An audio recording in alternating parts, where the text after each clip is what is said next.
On June 12, 2025, just seconds after lifting off from Ahmedabad Air India, Flight 171 lost. Both engines crashed into hostile buildings at the BJ Medical College campus. It was a Boeing 787-8 Dreamliner registration VT-A&B headed for the UK. There were 242 people on board, 230 passengers, 12 crew. The total death toll stands at about 260, including those on the ground. Remarkably, only one person on board survived. Here's what we know, and what we still don't. According to India's Aircraft Accident Investigation Bureau, the engines didn't fail on their own. The preliminary report says the fuel control switches for both engines moved from run to cut off about 1 second apart. That starved the engines of fuel and killed thrust almost immediately after takeoff. Cockpit voice recordings captured pilot confusion as they realized both engines had rolled back. The report does not name a definitive cause for why those switches moved. The FAA, according to industry coverage, has said there's no evidence of a mechanical problem in the switches themselves. So the big question is, how did they end up in cut-off? Pilot error? Inadvertent movement? A design vulnerability? Or something else?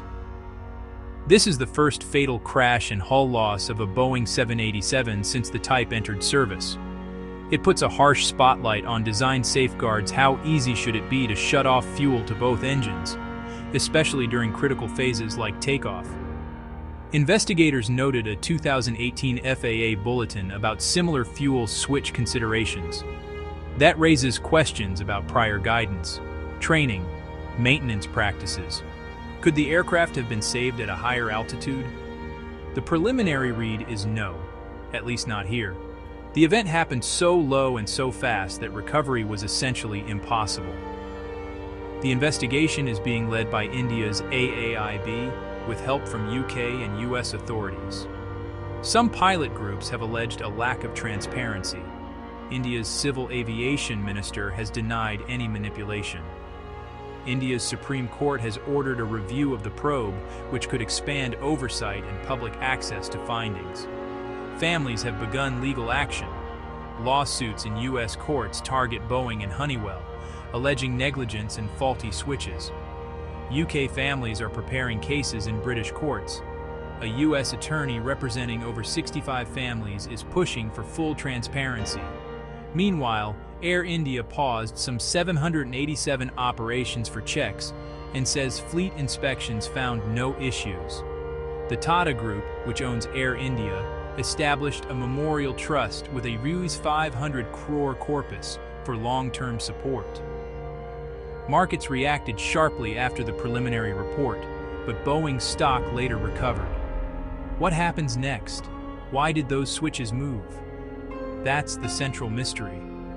Will the final report recommend design changes, guards, interlocks, software inhibits, so two cutoffs can't happen in quick succession? Will training and checklists change for takeoff phase ergonomics and inadvertent switch movements? And what will regulators do? India is planning a national aviation safety center, and authorities have stepped up inspections on 787 critical systems. For now, the facts are stark. Two switches, two engines, near zero time to react.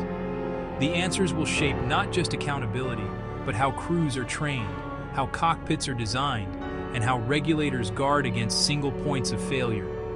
When the final report lands, I'll break it down and focus on what's changed and what still needs to.